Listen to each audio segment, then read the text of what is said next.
Olá, seja muito bem-vindo ao canal da MLP Engenharia e Construções. Eu sou o Marcelo Reina e no vídeo de hoje vamos falar sobre como orçar uma alvenaria. Mas antes, solta a vinheta.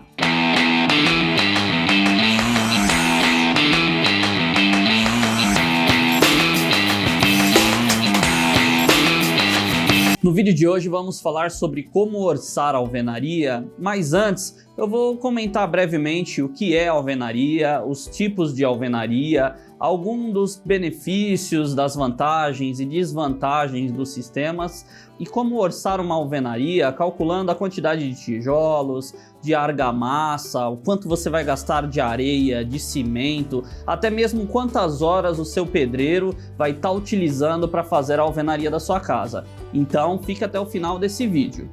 Eu gostaria de aproveitar e pedir também para você que é novo no canal, se inscreve aqui no canal, ative os sininhos para receber os próximos vídeos, pois teremos conteúdos semanais sobre engenharia civil com foco em orçamento de obras. Então se inscreve, dê um joinha, ative o sininho, assim o YouTube vai te notificar toda semana assim que postarmos vídeo novo.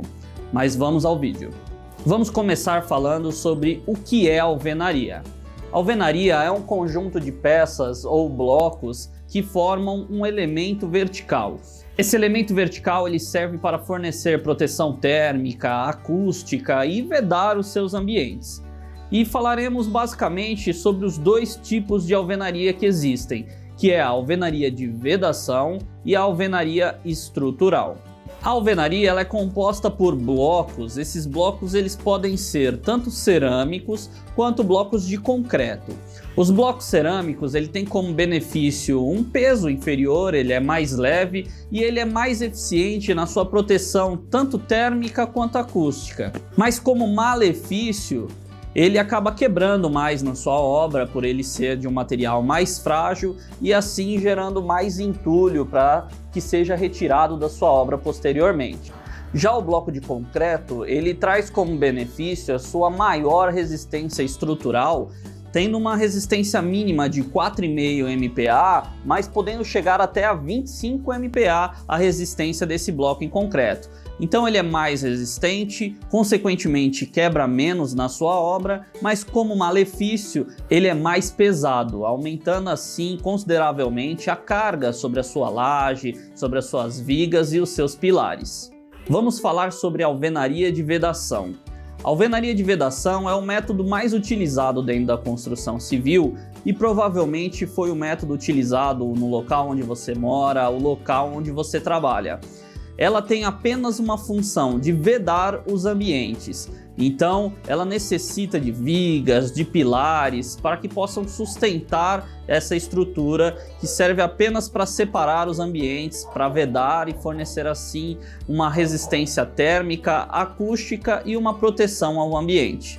O benefício da alvenaria de vedação é que ela suporta grandes vãos e ela tem uma certa facilidade na hora de você fazer uma pequena reforma, pois em alguns casos você pode remover a parede, abrir nichos e assim alterar o layout do seu ambiente.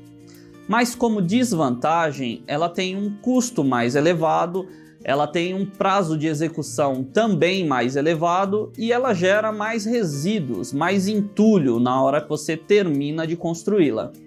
Já a alvenaria estrutural, como o próprio nome já sugere, ela não necessariamente precisa de pilares e vigas. Ela é constituída de blocos com uma resistência mais elevada e ela mesmo já é necessária para suportar todas as cargas que vão ser incendidas sobre ela. Lembrando, para se ter uma obra com alvenaria estrutural, é imprescindível que você tenha um projeto desta alvenaria.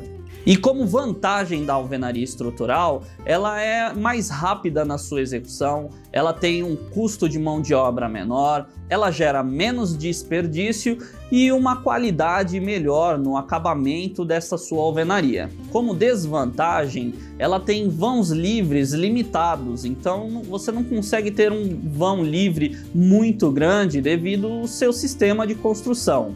Uma outra desvantagem da alvenaria estrutural é que você não pode abrir novos vãos sem antes consultar o engenheiro calculista da sua alvenaria estrutural, pois como ela é um elemento estrutural da sua obra, você não pode abrir nichos e nem remover paredes sem que seja feito um estudo e um reforço estrutural antes, pois você pode comprometer a estabilidade da sua construção. E devido a essa impossibilidade de se abrir novos vãos e ter vãos maiores, isso acaba limitando o seu projeto arquitetônico na hora de desenvolver o seu projeto para o seu cliente. Vamos falar também sobre os tipos de tijolos que se encontram no mercado, como o tijolo maciço, o tijolo vazado, tijolo ecológico, o bloco cerâmico, o bloco de concreto e o bloco de concreto celular. Todos esses tijolos, blocos, eles têm uma infinidade de dimensões. Então você deve ver a dimensão do bloco, do tijolo que você vai utilizar para que você consiga calcular a quantidade de tijolos e até mesmo dos materiais que vão ser utilizados na sua obra. Para calcular apenas o número de tijolos necessários na sua obra, existe essa fórmula aqui ao lado. Nela você divide caso você queira saber 1 metro quadrado, ou a quantidade de metragem quadrada que seja necessária para sua obra, seja ela 100, 150, 200 metros quadrados, você vai colocar na fórmula onde está representado pelo número 1 e dividir pela base do seu tijolo mais a espessura da argamassa, isso multiplicado pela altura do seu tijolo mais a espessura da argamassa. Assim, o número N da fórmula vai te dar a quantidade necessária de tijolos para estar executando a quantidade que você colocou aqui em cima, seja como na fórmula ou a metragem final do seu projeto. Mas agora eu vou te ensinar como orçar não apenas a quantidade de tijolos, mas quanto você vai gastar de areia, de cimento, até mesmo quantas horas o seu pedreiro vai levar para executar 1 metro quadrado de alvenaria ou até a sua obra toda. Para isso, nós vamos utilizar das composições do TCPO.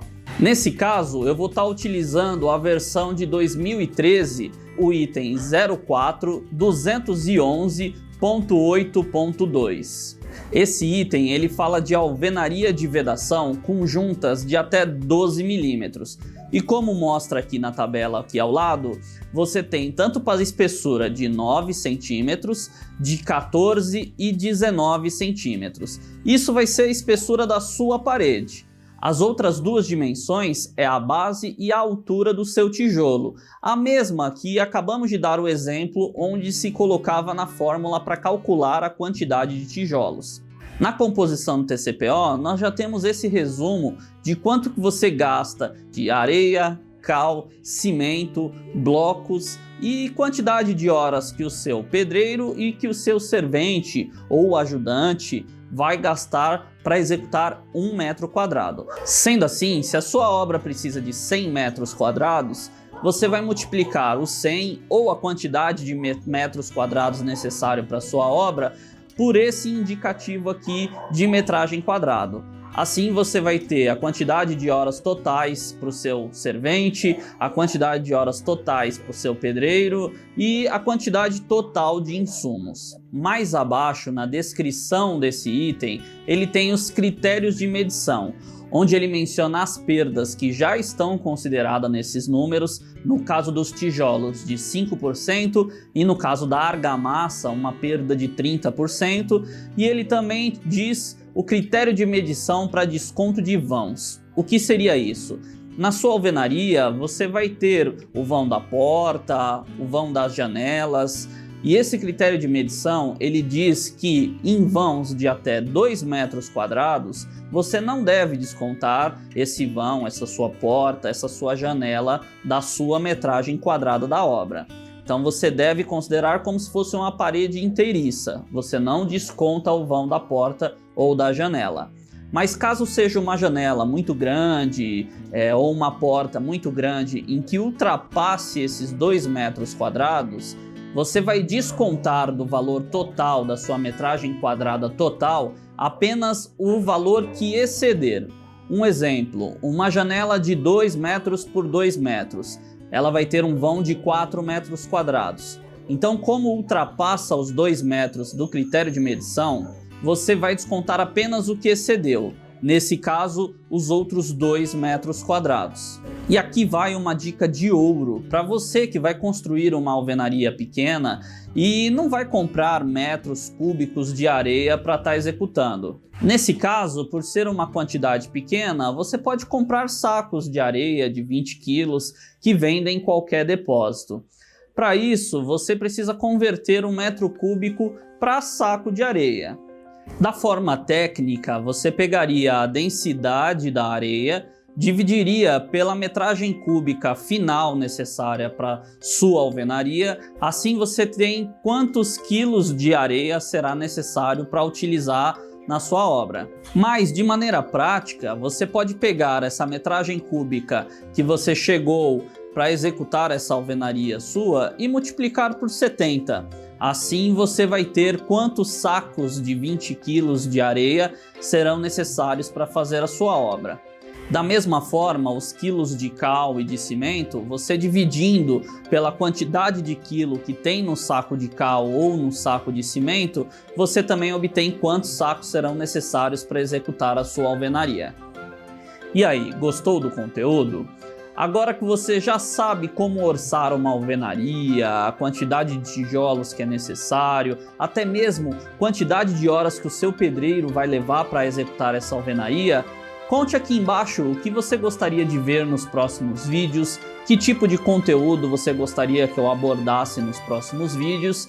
Eu aproveito e peço novamente para que você se inscreva em nosso canal, ative o sininho, assim você me ajuda a entender que esse conteúdo está sendo relevante para a formação da sua carreira e você ajuda o YouTube a entender que esse é um bom conteúdo e distribuir a mais pessoas. Agradeço a todos vocês que ficaram comigo até o final desse vídeo, muito obrigado e até o próximo vídeo.